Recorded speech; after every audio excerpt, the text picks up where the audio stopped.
Tumaze iminsi tuvuze ku buhanuzi burebana n'igihugu cya iSiraheli kubera iriya ntambara iri hagati ya iSiraheli na Hamas. Iriya ntambara ikigamije twabivuzeho ko ari ukora ibihugu bibiri bizumvikana noneho bagakora amasezerano bazasinya y'imyaka 7. Aya masezerano rero akazahagarara hashize imyaka 3 n'igice gusa kubera ko ariyo myaka Antikristo azategeka gusa.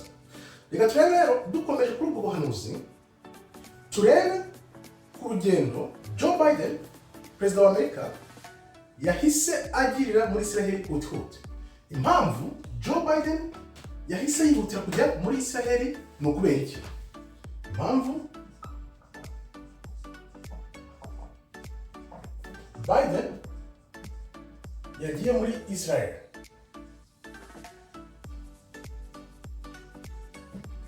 Nubwo yagiye muri Israel, tubirebe rero nta yindi mpamvu, ni ibintu bibiri bigamijwe ku ruhande rwa Amerika no ku ruhande rwa Israel ku buhanuzi. Amatora ya 2024 muri Amerika n'ubuhanuzi bugomba gusoza ku birebana n'igihugu cya Israel. Reka turebe. Wibuke iyo ikibazo kibaye bateze ikibazo ari ikibazo cyahise kiba hagati ya Israel na Hamas, aho cyaturutse ukuntu cyari kimeze nk'aho gitunguranye abantu bakaba mu gatangaro bakibaza ko ari ibintu bibaguye hejuru. Nk'uko nabivuze muri video y'ubushize, biriya bintu biba byarapanzwe imyaka 10 cyangwa 20. Gihamya ni ihe? Biden yahise yihutira kujya muri Israel. Nta kuntu intambara yatungurana ngo Perezida wa Amerika n'umutekano we ukuntu ugomba kurindwa n'iki byose ngo ahite yirukanyirayo ajye kureba ibyabaye muri kiriya gihugu. Hagamijwe iki rero? Ni cya kibazo nakubwiye gitezwa uko abantu bitwara muri icyo kibazo, noneho bagahita banabaha igisubizo. Ni ukuvuga ngo bafite igisubizo. Teza ikibazo ukareba uko abantu babyifatamo, urahita ukavuga ati nje kubakiza, bafite n'igisubizo. Biriya bintu ku muntu utekereza cyangwa utangiye kumva ibyo tuba dusobanura, ubona neza ko ni ibintu byapanzwe igihe kirekire. Umuperezida yaba n'uwa Afurika iyo agiye kujya ahantu abitegura igihe. Noneho reba ni Perezida wa Amerika, intambara iratangiye ahise yirukirayo. Ni ukuvuga ngo biriya bintu biri ku mupango. Ibintu bigamijwe rero ni bibiri. Icyambere, amatora yo muri Amerika 2024. Icyambere kigamijwe ni amatora ya 2024 muri Amerika.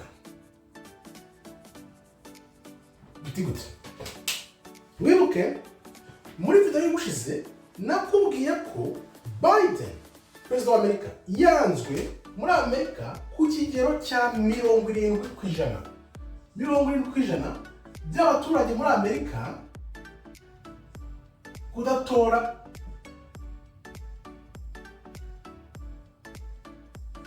Biden. Ubu 70% by'abaturage muri Amerika baravuga bati no, Biden nicare, ntashobora kongera kwiyamamariza indi manda. Enough is enough, birahagije.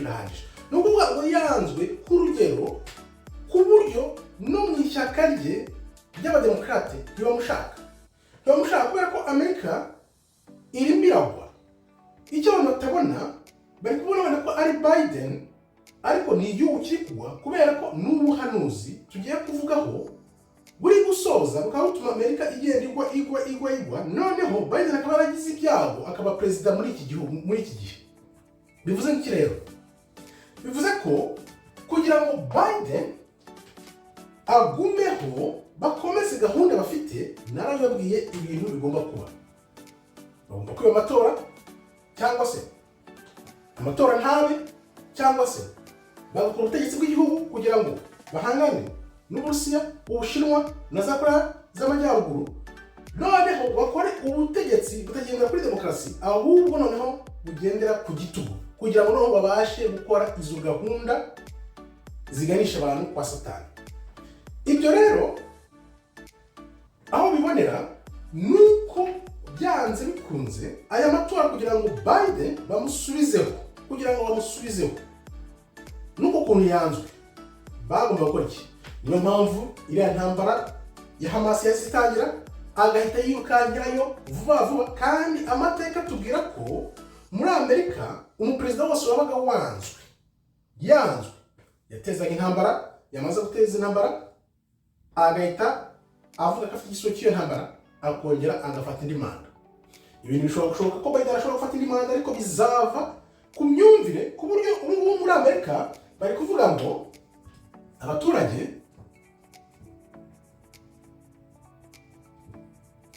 bari kuvuga bati Biden ni intwari, ni umugabo.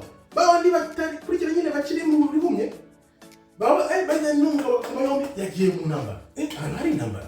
Urumva guhindura ya myumvire y'abaturage, noneho ya 70%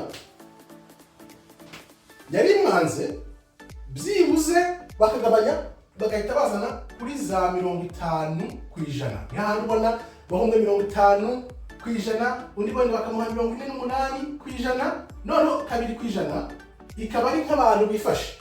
Hano rero iyo bamaze kugeza kuri 50-48, nukuvuga mu mitwe y'abantu babumva ko uwo perezida ari hafi n'uwo bahanganye, noneho kubera ko ari perezida w'ubu yagiye no kureba ikibazo cy'intambara, bakaba bakwiba amajwi byoroshye. Nuko biba amajwi abantu ntibamenye uko bigenze, ukajya kubona ukabona umuntu nka Biden wari wanzwe nguko kuri 70% arongeye abaye perezida. Turebe rero impamvu ya kabiri yahise yirukangira muri Isiraheli, noneho ku ruhande rwa Isiraheli ku bigendanye n'ubuhanuzi nk'uko Bibiliya itubwira. Kadusome mu gitabo cy'itangiriro uko Imana yabwiye Abrahamu, itangiriro 12:7. Imana ibwiye Abrahamu uko igihugu cya Isiraheli kigomba kuba kingana. Kuva icyo gihe Imana ibwira Abrahamu no kugeza uyu munsi uko igihugu cya Isiraheli ubuso nyabwo bugomba kuzabungana. Uwiteka abonekera Abrahamu aramubwira ati, wiruke ko icyo gihe Abrahamu yitwaga Abrahamu, Imana itamuhindurira izina, urubyaro rwawe nzaba iki gihugu, yubakirayo igicaniro Uwiteka wamubonekeye. Avanye ku musozi w'iruhande rw'iburasirazuba rw'Ibereti, abamba ihema rye. Bereti iri ruhande rw'iburengerazuba na Ayi iri ruhande rw'iburasirazuba. Yubakirayo Uwiteka igicaniro. Yamba izina ry'Uwiteka. Abrahamu akomeza kugenda yerekeje i Negevu. Nuvuga ngo ahangaha Imana yabwiraga Abrahamu ari waje guhinduka Abrahamu, yishyizemo ihumetsemo umwuka we uko igihugu kigomba kuzaba kingana. None rero hano mu gutegeka kwa kabiri 11:24 batubwira neza uko icyo gihugu kigomba kuzaba kingana. Ahantu hose muzakandagira hazaba ahanyu. Urugabano rwanyu ruzahera ku butayu rugeze kuri Libanoni, kandi ruzahera ku ruzi Efurate rugeze ku nyanja y'Iburengerazuba. Ahangaha Imana yababwiye neza ko igihugu cyabo kizava kuri Mediterane kigaza kikagera ku ruzi rwa Efurate. Reka turebe rero uko bigomba kuzaba bimeze.